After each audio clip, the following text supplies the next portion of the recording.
Magandang hapon mga ka-happy hour. Narito ang mga balita para sa MBC TV Network News Update 3 PM edition. Higit 20 pesos na rollback sa presyo ng langis, asahan bukas, ayon kay Pangulong Marcos. Magandang balita ang inilabas na mensahe ni Ferdinand Marcos Jr. kagabi.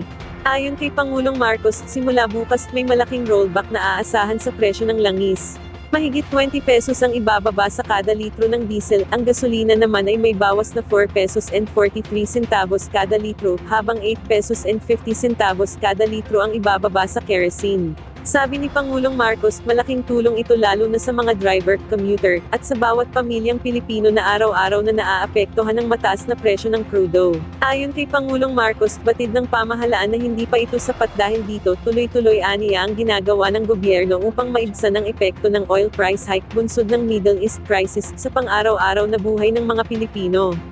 Kaya tuloy-tuloy naman ang ginagawa ng inyong pamahalaan para maibsan ang epekto nito sa inyong pang-araw-araw na buhay.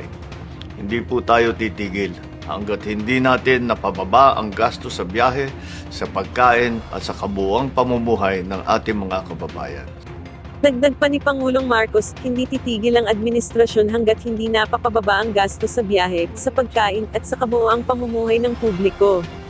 Sa mga susunod na araw at linggo, may aanunsya po ko na mga dagdag na hakbang at tulong mula sa gobyerno. Hindi nating hahayaang mapabayaan ang bawat Pilipino sa gitna ng mga hamong ito.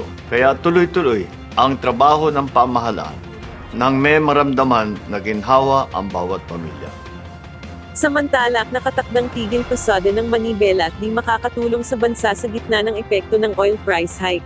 Hindi napapanahon ang pagpapatupad ng tigil pasada ng transport group na Manibela at naikakasa sa April 15 hanggang 17. Sa press briefing sa Malacanang, sinabi ni Communications Undersecretary Claire Castro na hindi makakatulong ang ganitong pagkilos sa pinapasa ng buong bansa na mataas na presyo ng crudo bunsod ng sigalot sa gitnang silangan. Ang kailangan aniya sa kasalukuyan, negosasyon, pag-uusap, at pagtutulungan ng lahat sa sinasabi naman ng Manibela na mabagal ang aksyon ng administrasyon sa oil price hike, sabi ni Castro, nakikita naman ng lahat ang ginawa at ginagawa ng pamahalaan.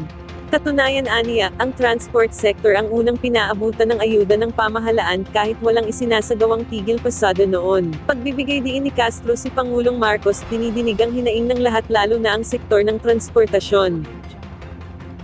At yan ang mga balita para sa MBC TV Network News Update 3 PM edition. Abangan ang mga susunod na balitaan mamaya para sa 4 PM edition.